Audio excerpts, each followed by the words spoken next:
Mga kapuso, isang tulog na lang at ilalabas na ang mga pailaw at pampaingay bilang salubong sa bagong taon. At ang ilang tindahan na paputok sa Bocaue, Bulacan, target daw na maubos ang mga paninda ngayong gabi. Saksi live, si Nico Wahe. Nico, kamusta ang bentahan? Pia, paputok is life talaga dito sa Bocaue, Bulacan dahil yung bentahan ng paputok ngayong araw lang ay dumami dahil isang araw bago ang pagsalubong sa bagong taon ay gusto raw magpaputok talaga ng marami nating mga kababayan.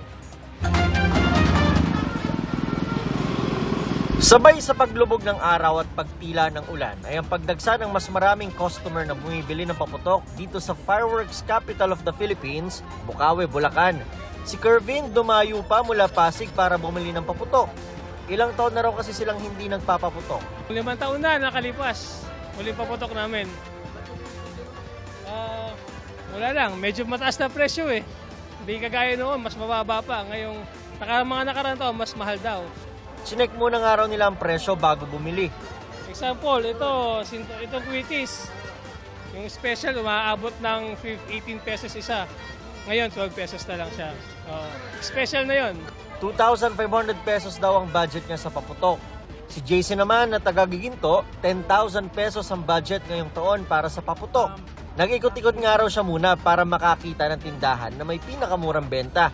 Tradisyon na raw sa pamilya nila magpaputok, kaya hindi raw ito pwedeng mawala sa pagdiriwang nila ng New Year. Ang paniniwala kasi na every time na nag-iingay kami tuwing kada bagong taon, mas lalo yung swerte dumadali sa ano. Ayon sa ilang tindera, mas marami raw ang mga namili nung nakaraang taon. Pero baka raw dahil umulan ngayong araw. Pero ang sigurado raw, ubusin na ngayon mami ang gabi. Possible maubos na. Wala bukas, magpapaputok na lang din kami. sa dami ng paputok sa Bocaue, may ibang option naman na tinitinda ang ilan para raw mas ligtas sa pagsalubong ng 2025. Gaya ng torotot at kahoy na baril-barilan. Ligtas po to, sir. Wala pong bahala. Hindi po nakakatakot ng Sa kabila naman ng pagbabawal sa boga, marami pa rin na nakukumpiska nito. Gaya sa Old Balara, Quezon City na nauwi pa sa habulan ng pagsasaway ng barangay sa mga bata. Hindi nabutan ng mga bata pero nakuha ang boga. Nagulat din kami sa barangay na halos 1,000%